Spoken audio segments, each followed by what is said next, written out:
Good morning, students. Today's topic is Industrial Policy Resolution 1956. Industrial policy resolution को हम IPR भी कहते हैं. I for industrial, P for policy और R for resolution. In accordance with the goal of the state controlling the commanding heights of the economy, the Industrial Policy Resolution of 1956 was adopted. जो heavy industry होती है उन पे control हो state का, इसके लिए इंडस्ट्रियल पॉलिसी 1956 बनाई गई थी. This resolution form the basis of second 5-year plan, the plan which tried to build the basis for a socialist pattern of society. और ये जो 1956 की पॉलिसी थी, इस पॉलिसी को सेकेंड 5-year प्लान का बेस बनाया गया था. यहाँ आप अंडरलाइन कर लें, क्वेश्चन भी बनेगा. Main base of second 5-year plan, तो वो हमारा होगा 1956 IPR. IPR का मतलब इंडस्ट्रियल पॉलिसी रेजोल्यूशन. फिर सेकेंड 5-year प्लान में एक और इम्पॉर्टेंट बात थी, वो ये थी कि सोशलिज्म को अपनाया गया था. इसमें कोशिश की गई थी कि प्राइवेट सेक्टर के बजाय पब्लिक सेक्टर ही जो है वो ज़्यादा, मतलब उसका ही ज़्यादा कंट्रोल हो. बच्चों यहाँ पे मैं आपको प्राइवेट सेक्टर और पब्लिक सेक्टर का थोड़ा सा बता देती हूँ. Public sector includes those business enterprises which are controlled and run by the government. These are driven largely by consideration of social welfare. Presently, there are 277 public sector enterprises. हो सकता है net पे आपको डेटा में थोड़ा फ़र्क भी मिल जाए, क्योंकि ये 1-2 साल पुरानी बुक का डेटा है 277, लेकिन 280 के आसपास, मतलब अबाउट 280 भी हो सकता है ये. ठीक है. पब्लिक सेक्टर हम उसे कहते हैं जिसमें बिजनेस एंटरप्राइजेज जो होते हैं उन पे किसका कंट्रोल होता है? गवर्नमेंट का कंट्रोल होता है, और वो सोशल वेलफेयर के रेफरेंस में वर्क करती हैं. प्रेजेंट में हमारे इंडिया में लगभग 277 से 280 के बीच में क्या है? पब्लिक सेक्टर एंटरप्राइजेज हैं. फिर प्राइवेट सेक्टर की अगर हम बात करें तो private sector refers to those business enterprises which are controlled and run by private individuals like Ambani वगैरह जैसे हैं. These are largely driven by consideration of profit maximization. देखो बच्चों, प्राइवेट सेक्टर में प्रॉफिट एम होता है, और जो पब्लिक सेक्टर होता है उसका एम होता है सोशल वेलफेयर. अब आप 11th क्लास में हैं, नोट्स पैटर्न के हिसाब से आपको ये आना चाहिए कि कौन सा इम्पॉर्टेंट वर्ड जो है वो एम्फेसिस देता है किसी भी ग्रुप को या किसी भी फील्ड को. तो जो हमारा प्राइवेट सेक्टर है वो तो किस चीज़ पे एम्फेसिस देता है? Profit maximisation. और जो पब्लिक सेक्टर है वो किस चीज़ पे एम्फेसिस देता है? Social welfare. ये तो थी हमारी प्राइवेट और पब्लिक सेक्टर की बात. अब यहाँ पे मैंने प्राइवेट और पब्लिक सेक्टर, जिसे हम गवर्नमेंट सेक्टर भी कहते हैं, गवर्नमेंट सेक्टर की बात मैंने इसलिए करी क्योंकि सेकेंड 5-year प्लान में सोशलिज्म को प्रमोट करने की बात कही थी. क्यों? क्योंकि जिस समय हमारी कंट्री में कॉलोनियल रूल था, उस कॉलोनियल रूल के टाइम पे हमारी कंट्री में डिस्पार्टीज़ बहुत ज़्यादा, भेदभाव बहुत ज़्यादा आ गया था. तो उस भेदभाव को कवर करने के लिए प्राइवेट सेक्टर को प्रमोट नहीं किया गया था, पब्लिक सेक्टर को प्रमोट किया गया था. ठीक है. This resolution classified industries into 3 categories. ये लाइन आप अंडरलाइन करेंगे. ये जो 1956 IPR 1956 थी, इसमें इंडस्ट्री को 3 कैटेगरी में डिवाइड किया गया था. ठीक है. ये नोट्स कॉपी में आप अलग से लिखेंगे. The first category comprised industries which would be exclusively owned by the government. First category में वो इंडस्ट्री थी जिन पर सिर्फ और सिर्फ गवर्नमेंट का अधिकार था. एक्सक्लूसिवली का मतलब होता है एकमात्र. The second category consisted of industries in which the private sector could supplement the offers of the public sector, with the government taking the sole responsibility for starting new unit. ये second में आएगा. और third category में आएगा, third category consisted of the remaining industries which were to be in private sector. Although there was a category of industries left to the private sector, the sector was kept under state control through a system of licenses. बच्चों इसको मैं दोबारा repeat कर देती हूँ क्योंकि हो सकता है कुछ बच्चों को ये थोड़ा कॉम्प्लिकेटेड लग रहा होगा।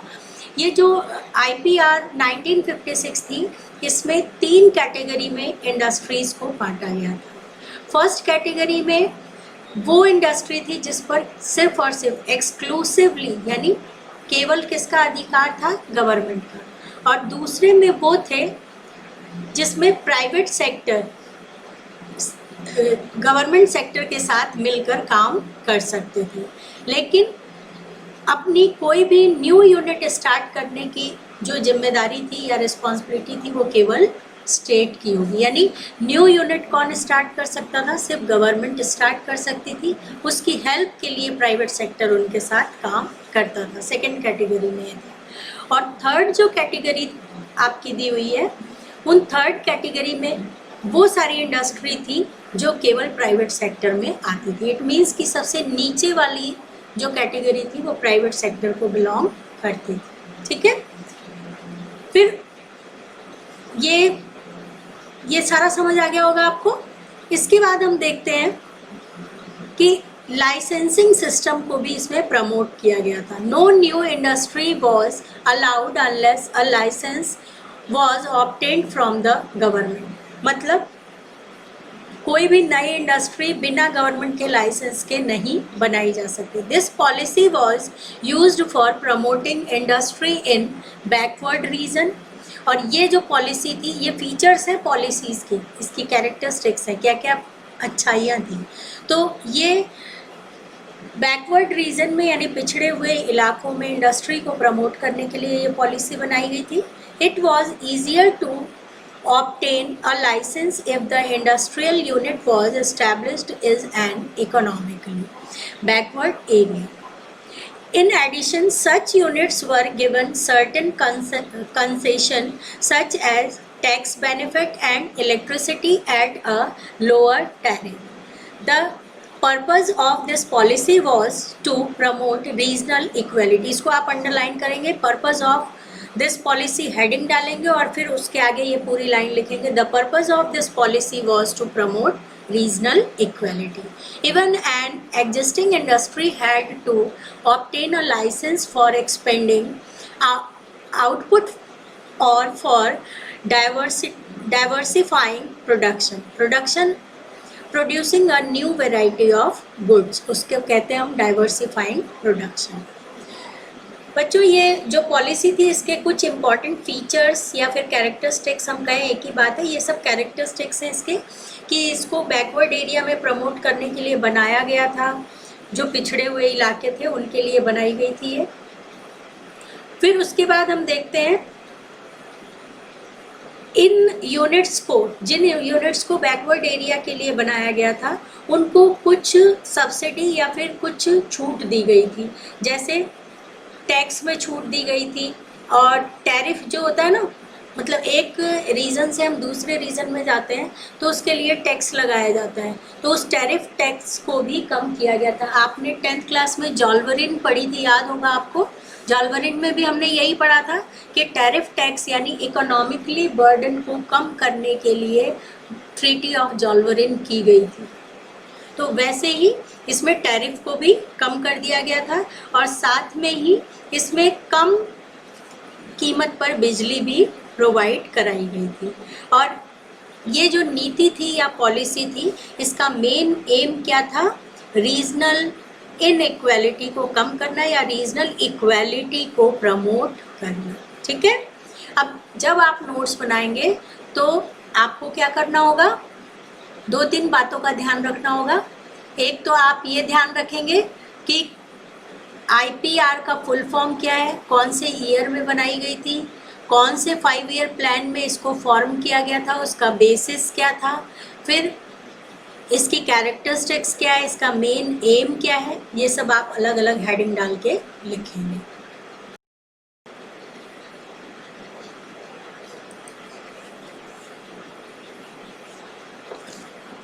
फिर ये इतनी बात आपको समझ में आ गई होगी। फिर है this was meant to ensure that the quantity of goods produced was not more than what the economy required. License to expand production was given only if the government was convinced that the economy required a larger quantity of goods. अब देखो बच्चों, इसमें क्या है कि कोई भी policy जो होती थी, कोई भी इंडस्ट्री जो होती थी, वो अपनी मन मर्जी से गुड्स की क्वांटिटी को प्रोड्यूस नहीं कर सकती थी। उसके लिए क्या करना होता था उसे, जैसे यहाँ से आप लाइन टू लाइन समझे तब आपको समझ में आएगा। इवन एन एग्जिस्टिंग इंडस्ट्री, यानी वर्तमान में उस समय जो इंडस्ट्री थी, had to obtain a license for expanding output or for diversifying production, यानी नई वैरायटी के गुड्स को बनाने के लिए उसे क्या करना होता था, जो प्रेजेंट में रन हो रही थी इंडस्ट्री, वो अपने मन से प्रोडक्शन को नहीं बढ़ा सकती थी। जो लिमिट गवर्नमेंट ने तय की थी उस लिमिट के अकॉर्डिंग उसको वर्क करना होता था। वो चाहे तो कोई नई चीज़ों को बनाना या फिर जो चीज़ पहले से बन रही है उसकी क्वांटिटी को बढ़ाने का अधिकार उसे नहीं था। ठीक है, this was meant to ensure, और ऐसा क्यों था, वो इसलिए था कि जब तक सरकार ये एंश्योर यानी पता नहीं लगा लेती थी कि गुड्स की क्वांटिटी इकोनॉमी के रिक्वायर्ड है या नहीं, यानी अर्थव्यवस्था में उसकी ज़रूरत है या नहीं। अगर उसकी ज़रूरत होती थी तभी लाइसेंस मिलता था, नहीं तो नहीं मिलता था। ठीक है, अब यहाँ पे बच्चों 2-3 चीज़ें मैं आपको बता देती हूँ, वो मैं थोड़ा स्लो बोलूँगी, आप चाहें तो उसको वीडियो सुनते सुनते राइट डाउन कर लेंगे। सबसे इम्पॉर्टेंट बात तो इसमें IPR पॉलिसी में ये थी, 3-fold क्लासिफिकेशन ऑफ इंडस्ट्रीज। ठीक है, 3 कैटेगरीज भी बोल सकते हैं हम, और या फिर उसे 3-fold क्लासिफिकेशन ऑफ इंडस्ट्रीज भी कहते हैं। वो आप इसमें से लाइन टू लाइन देख के लिख लेना, फर्स्ट कैटेगरी कौन सी है, सेकंड कौन सी है और थर्ड कौन सी है। फिर है इंडस्ट्रियल लाइसेंसिंग, अलग से हेडिंग डालना, फिर उसको लिखना। फिर एक इम्पॉर्टेंट बात है, वो है licensing policy to promote regional equality. Explain this sentence, या फिर वाई, किसी तरह भी बन सकता है क्वेश्चन घुमा फिरा के। तो इसमें आप लिखेंगे licensing policy of the government was to promote regional equality. Private enterprises were expected to establish industry in backward region of the country. Accordingly, licenses were liberally issued for the backward region compared to the relatively developed region of the country. मतलब समझ आ गया होगा आपको कि जो developed reason था उसमें licence लेने के लिए थोड़ी हमें मेहनत करनी पड़ती थी या उसका लॉन्ग प्रोसीजर था, लेकिन जो बैकवर्ड रीजन में कोई इंडस्ट्री लगाना चाहता था तो वहाँ रिलेटिवली यानी डेवलप की तुलना में वहाँ पर थोड़ा इजी प्रोसीजर था जिससे लाइसेंस लिया जा सके। ठीक है, ये हमारा कंप्लीट हो गया IPR 1956। अब हम पढ़ेंगे स्मॉल स्केल इंडस्ट्री, जिसे हम SSI के नाम से भी जानते हैं। S for small, second S for scale and third I for industry. ठीक है, और ये जो स्मॉल स्केल इंडस्ट्री है इसे हम a policy instrument to promote the goals of employment and equity भी कह सकते हैं कि ये एक ऐसी पॉलिसी थी जो इंस्ट्रूमेंट थी किस चीज़ के लिए, एम्प्लॉयमेंट और इक्विटी को प्रमोट करने के लिए। ठीक है, small scale industry in 1955 the village and small scale industries committee also called the curve committee. इसको आप अंडरलाइन कर लेना, SSI को हम कर्वे कमेटी के नाम से भी जानते हैं। Noted the possibility of using small scale industry for promoting, मतलब रूरल एरिया के परेशानियों को दूर करने के लिए इसको बनाया गया था। A small scale industry is defined with reference to the maximum investment allowed on the, मतलब इसको अलाउ किया गया था ताकि आसानी से विलेज में इसको चलाया जा सके। फिर 1950 के अंदर ये जो स्मॉल स्केल इंडस्ट्री थी, इसको in 1950 a small scale industrial unit was one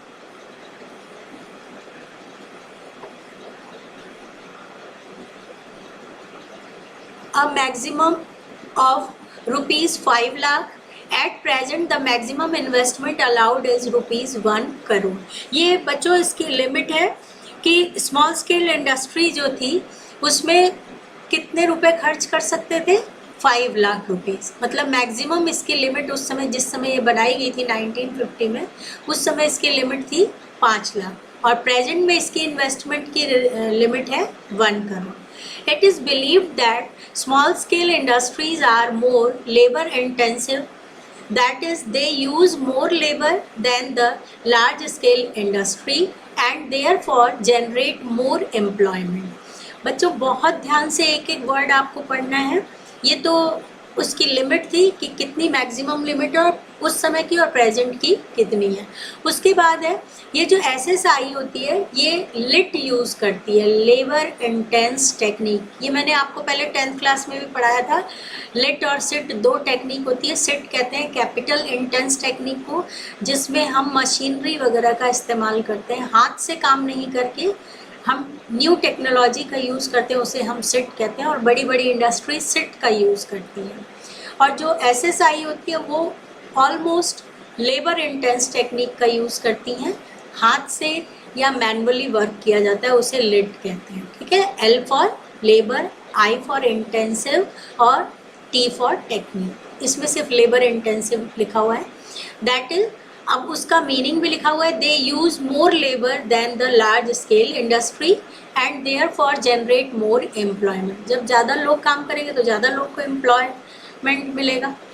but these industries can not compete with the big industrial firm. और जब हाथ से काम होगा, एक तरफ कोई शर्ट सिल रहा है मशीन से और एक तरफ कोई सिल रहा है सुई धागे से, तो मशीन से 10 शर्ट सिलेगी 1 घंटे में और सुई धागे से 3-4 ही सिल पाएगी, तो compete नहीं कर सकती थी. इस बात को तो आप इजीली समझ सकते हैं कि इनको मतलब compete करना बिग इंडस्ट्री से पॉसिबल नहीं था.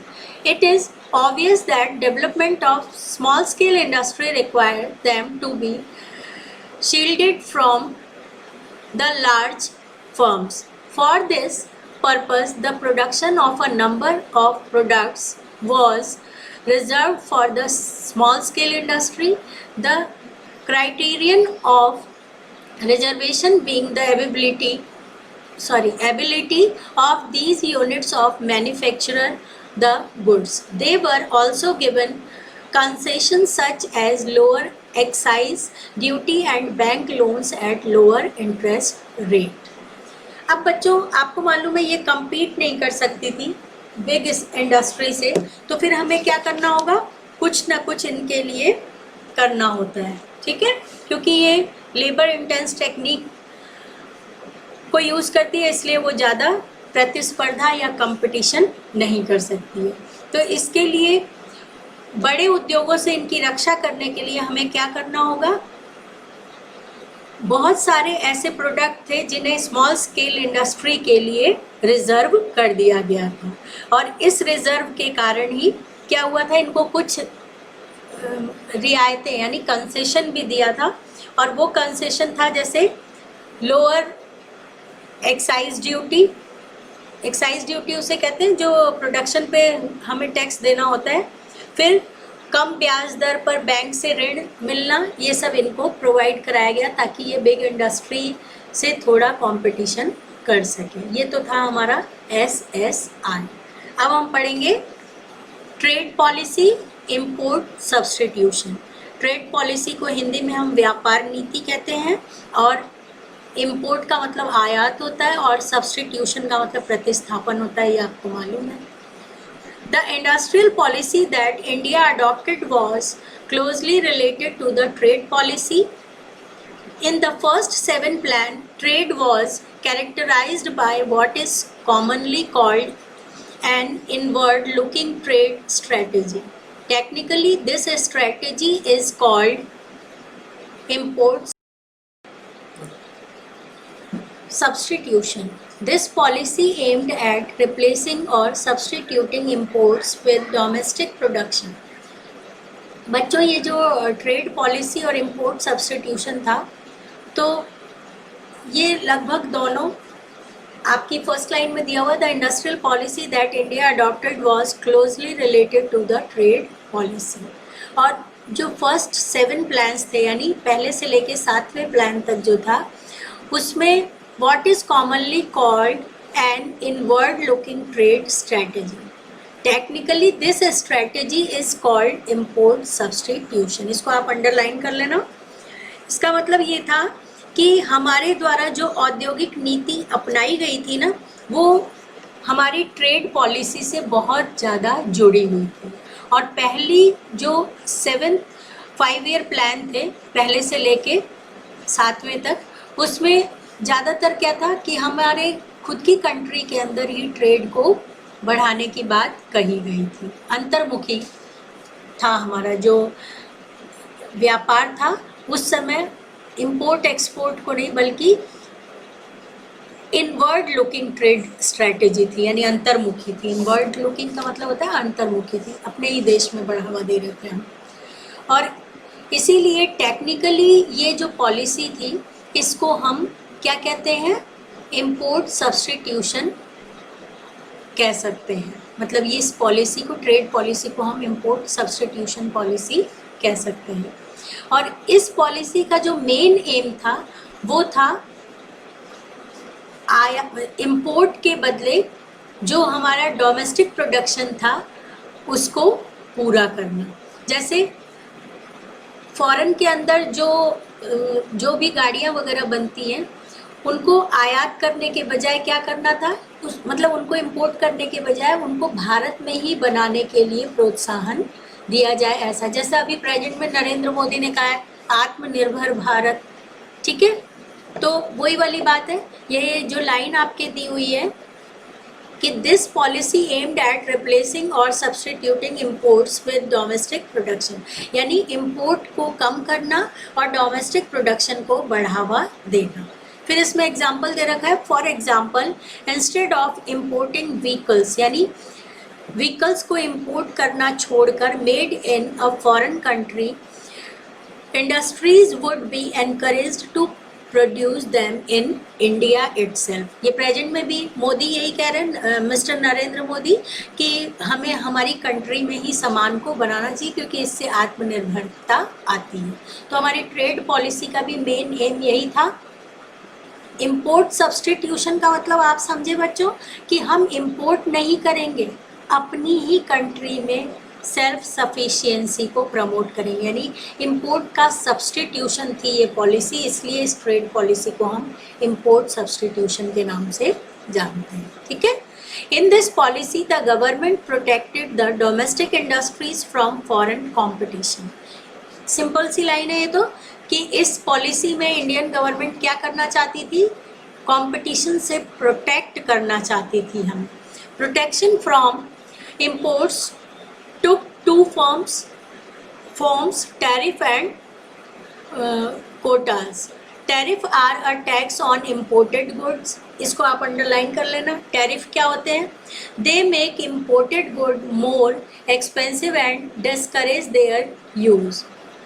Quotas specify the quantity of goods which can be imported. Kota निर्धारित कर देते हैं ना कि ये SC कोटा है, ये ST कोटा है, ऐसे कहते हैं ना, वैसे ही इसमें कोटा यानी ये बांट दिया गया था कि कितनी लिमिट होगी. तो कोटा की लाइन आप अलग लिख लेना, टैरिफ की लाइन आप नोट्स कॉपी में अलग लिखना. ठीक है.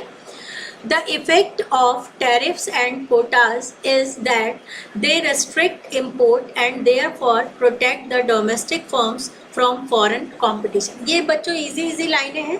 इसमें ये था, इस पॉलिसी का ओवरऑल ये मेन मोटिव था कि इजीली हम अपनी कंट्री को सेल्फ सफिशिएंट बनाएं, आत्मनिर्भर बनाएं, और इम्पोर्ट को प्रोटेक्ट करने के दो तरीके अपनाए थे हमने, एक तो टैरिफ और दूसरा कोटा। फिर टैरिफ का मीनिंग लिख लेना और फिर कोटे का मीनिंग लिख लेना।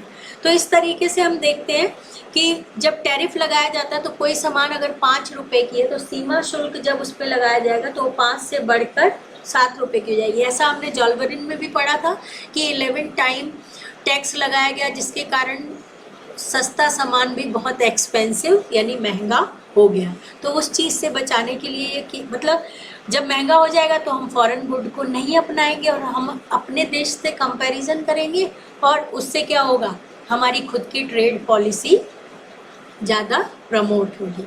फिर कोटा भी डिसाइड करने से ये होगा कि इतना ही सामान हम फॉरेन से इंपोर्ट कर सकते हैं, इससे ज़्यादा नहीं कर पाएंगे। तो क्या होगा, हमें मजबूरी में अपने देश में वो बनाना पड़ेगा। जैसे अभी आपने देखा होगा बहुत सारे बच्चों को, इसका करंट एग्जाम्पल आप ले सकते हैं बच्चों, कि बहुत सारे बच्चों को ये टेक्निकली चीज़ें यूज़ करनी आती थी। जैसे ऑनलाइन में आपको ये जो गूगल मीटिंग है और लाइव क्लासेस हैं, ये सब कई बच्चों को आती थी, कई को नहीं आती थी। लेकिन जब आपको नीड हुई तो जिन्हें आती थी या जिन्हें नहीं आती थी सभी सीख गए। जिन्हें आती थी वो और पॉलिश्ड हो गए और जिन्हें नहीं आती थी वो भी सीख गए। ऐसे ही वीडियो बनाना है, हम टीचर्स बनाते हैं तो हर टीचर को आता है, ऐसा तो नहीं है कि कुछ टीचर को आता है कुछ को नहीं आता है। नीड जो होती है ना वो हमें सब सिखा देती है। इसीलिए हिंदी में कहा भी जाता है आवश्यकता आविष्कार की जननी है, कहते हैं ना हम। तो ऐसे ही इन दो कारणों से जब कोटा डिसाइड कर दिया जाएगा इंपोर्ट का कि 20 पीस ही कुछ सामान आएगा और हमें चाहिए 50 पीस, तो हम क्या करेंगे, मजबूरी में 30 पीस अपनी कंट्री में ही बनाएंगे। तो ये जो कोटा डिसाइड करना और टैरिफ, इन दोनों से ही क्या किया गया, इंपोर्ट पर रोक लगाई गई और हमारे इंडिया के ट्रेड को प्रमोशन मिला। यही इसके अंदर लिखा हुआ है बच्चों, और आप लाइनें पढ़ के देख लेना। अगर कुछ समझ नहीं आए तो आप मुझसे पूछ सकते हैं। फिर नीचे डेट